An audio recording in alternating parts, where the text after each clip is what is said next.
And because of the Y2K situation and all of our programs were written, I won't go into all of the details, but I'm actually one who's very surprised that Y2K came without a hitch.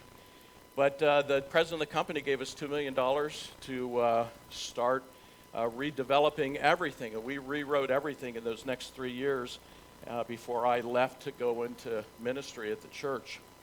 In fact, Ashley and I flew home. I spoke at a youth retreat up in the northern part of Michigan. We flew home on December 31st, 1999 at like 9 o'clock at night. And we came through O'Hare, and it was completely empty. We were the only flight going out of one terminal, no stores open. It was like out of a movie or something like that. So dates are always interesting to me. So 2020 was such a cool year to pick in the future as a year when, what would the church be? And I looked through my database and through my old files, and I found the first time I preached on the idea of 2020 was in 1997. Some of you weren't born in 1997, and shaking your heads, and life was very different, and it was at Grace Bible Church in the Kellys. You might have been there during that time. And the titles, the overarching theme was being the church you always wanted.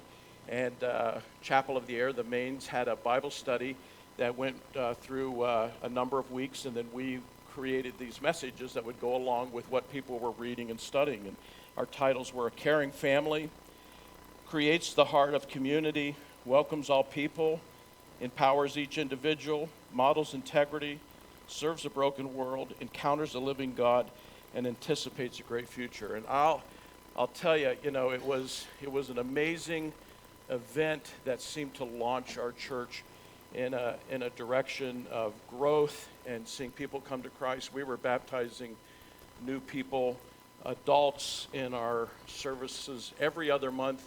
It was Baptism Sunday, and this whole Sunday morning service was devoted to that. We saw God really doing something. And a lot had to do with coming together under a theme and a direction and gathering people together. And it was the end of my first year, and we brought in another pastor from Baptist Bible Seminary, and it was just good years. But as I think back over the years, and you heard the last Sunday of last year, the mention that of Justin mentioning that I had preached on 2020. So when I came, and over the years, various themes. There's 3 grand themes that I would just want to put before you as we think about the community of church. And these seem to thread throughout everything that I've ever preached on. The Great Commandment, love God and love others. The Great Commission, make disciples. And the great purpose of the church, influence Christ-likeness. And so I would just want to real quickly just run through some of those. And the Great Commandment, love God and love others. Jesus replies, you must love the Lord your God with all your heart, with all your soul, and all your mind. This is the first and greatest commandment. The second is equally important. Love your neighbor as yourself. When I did my first wedding, the bride called me like a week before and said, would you do something on what is love? And it's like, to do something right, you want to have time to think it through. And I'm so glad she did that, because it really forced me to sit down and think through love. And of course, 1 John 4:10 says, this is real love. Not that we love God, but that he loved us and sent his son as a sacrifice to take away sins.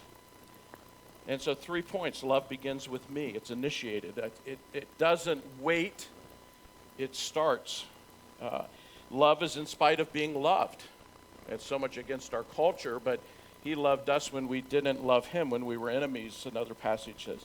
And love is sacrificial. It gives without the expectation of receiving. And of course, love is defined in 1 Corinthians 13. It's patient, it's kind, it's not jealous or boastful or proud or rude. It does not demand its own way. It's not irritable. It does not keep a record of being wronged. Let me read that again. It does not keep a record of being wronged. It does not rejoice about injustice, but rejoices when the truth wins out. Love never gives up, never loses faith, is always hopeful, endures through every circumstance. Then there's the Great Commission, make disciples. And I've preached on this a number of times, but we know Jesus had 12 disciples. I remember when discipleship started coming back up to the surface of books and things, and boy, you know, what would be the best thing to read to understand discipleship? And I realized Matthew, Mark, Luke, and John are only about discipleship, except for the latter part of the crucifixion. Disciples